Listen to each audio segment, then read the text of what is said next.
మా అప్పకు అంటే మా తండ్రి గారికి మా భార్య ఇలా ఉప్పు వేడి చేసి ఒక బట్టలో మూట కట్టి ఇలా నడుము నొప్పి కాళ్ళ నొప్పి వచ్చి ఉన్నదని ఇలా సేవ చేస్తూ ఉన్నది.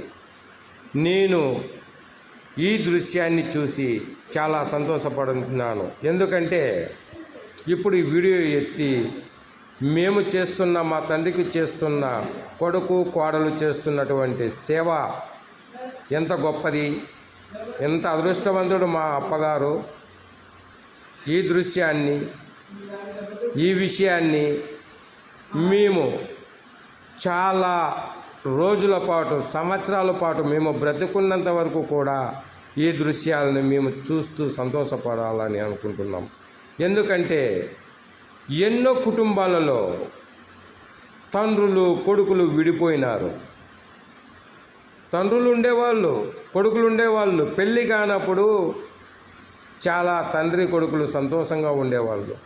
ఎప్పుడైతే పెళ్ళి అవుతుందో ఆ మరుసట రోజే భార్య మాట అనగా కొడుకు కాళ్ళ మాట వింటూ కన్న తల్లిదండ్రులను దూరం చేసుకుంటున్నారు.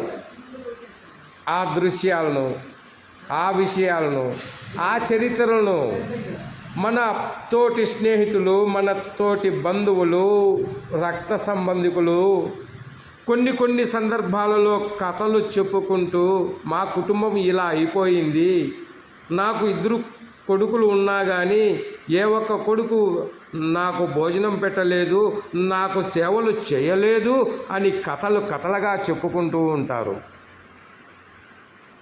వాళ్ళ కథలు విన్నప్పుడు నా మనసు ఎంతో గాయమవుతుంది.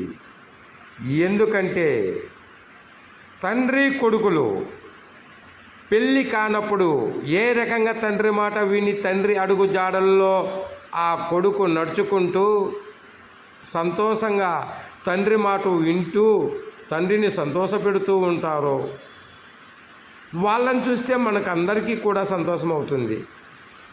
కానీ ఎప్పుడైతే పెళ్లి చేసుకుంటారో 3 నెలలు కూడా గడవక ముందే తండ్రితో గొడవలు పడి, తల్లితో గొడవలు పడి, అమ్మ నాన్నను మర్చిపోయి తనకు ఒక కుటుంబం ఉందన్న ఆనందములో, సంతోషములో తండ్రి ఏ చిన్న మాట చెప్పినా అది నచ్చక, తల్లి ఏ చిన్న మాట చెప్పినా అది సరిపోక వెంటనే వేరే కుటుంబాన్ని ఏర్పరచుకుంటున్నారు ఈ కొడుకులు అనేటువంటి వాళ్ళు. ఈ కొడుకులకు తెలియదా? తెలియదు. అందుకే ఇలా ఈ కొడుకులు తల్లులను వదిలిపెట్టి భార్యల మాట వింటూ వేరే కుటుంబాలను ఏర్పరచుకుంటున్నారు. పూర్వకాలం అలా కాదు కదా. తల్లి తండ్రి సేవలు చేస్తూ ఒకే కుటుంబంగా, ఒకే సంఘ సభ్యులుగా గౌరవమైనటువంటి విధానంగా ఎదుటి వాళ్ళను పొగిడేలాగా కుటుంబాలు ఉండేటివి. కానీ అనుగుణంగా ఈరోజు మార్పులు చెందినాయి. అందుకే నాకెంతో బాధ అవుతుంది. చూడండి, మా భార్య గారు ఎంత ఓపికగా ఈ ముసలి ఆయనకు అయితే మా డాడీ గారికి చేస్తున్న ఈ సేవలను చూసిన వాళ్ళు మీరు కూడా మారుతారనుకుంటాను.